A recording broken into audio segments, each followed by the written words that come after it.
I think the transition that you go through at midlife, and men go through it too, there's a reckoning of like, what have I been doing? What have I been through? How is it hurting me? How is it harming me? What do I need to change? And I think that that is one of the reasons we even go through menopause, is to have that reckoning so you can go through the rest of your life in a sort of happier, more balanced place.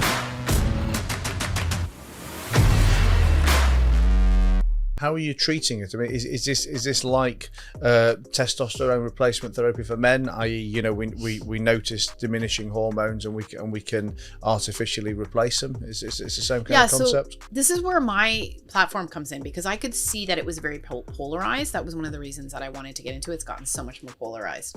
There's a real push on one side for a natural menopause, and then there's a push on the other side for hormone therapy. Hormone therapy is the answer. You take estrogen and everything will be okay. But it's really not that simple, because it really is an all systems situation. You hit your 40s, the hormones create a situation of imbalance, but there's a whole bunch of other things going on. If you have metabolic problems, if you have inflammation, an inflammatory lifestyle, if you're having oxidative stress, we have lower nitric oxide. All of these things like merge together and create a deeper pathway towards disease, diabetes, dementia. Women have much higher rates of dementia, cardiovascular disease. And what's being sort of done is like, it's being very simplified. You go through menopause, you lose your hormones, and all of a sudden you're at risk for all these diseases. But it's not that simple at all. So just simply taking estrogen isn't going to save you from dementia.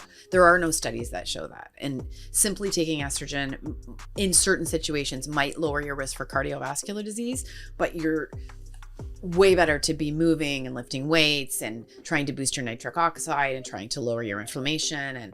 And so there are quarters of the internet that are growing much faster than me. There are doctors that have millions of followers who are saying just that. And you know how that kind of message flies now, right? Yeah. Like, hormone therapy is the answer. Everyone wants the one thing. The thing about this is it's kind of an all systems thing. And I think the transition that you go through at midlife, and men go through it too, there's a reckoning of like, what have I been doing? What have I been through? How is it hurting me? How is it harming me? What do I need to change?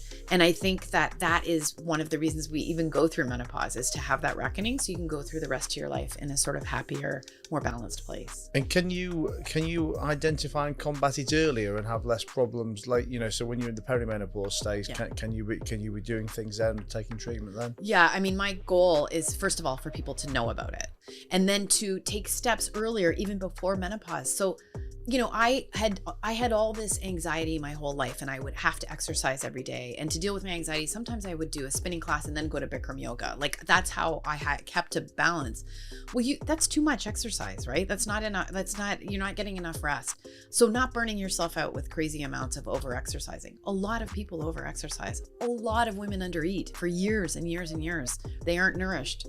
So fixing your food issues, making sure you're not working and burning yourself out, making sure you deal with your trauma and process some of the things you're carrying around.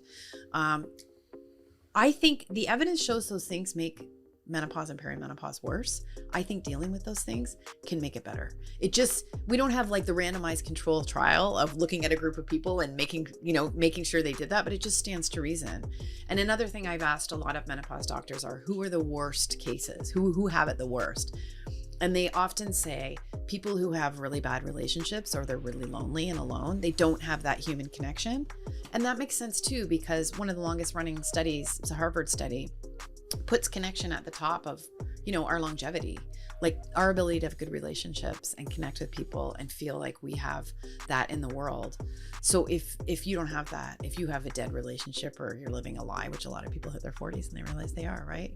So all those things can make it worse. My dream is for women to sort of not be like me and be like into their 40s and hit a wall, but to be around 35 and be like, okay, what can I figure out here? You know, what can I unravel?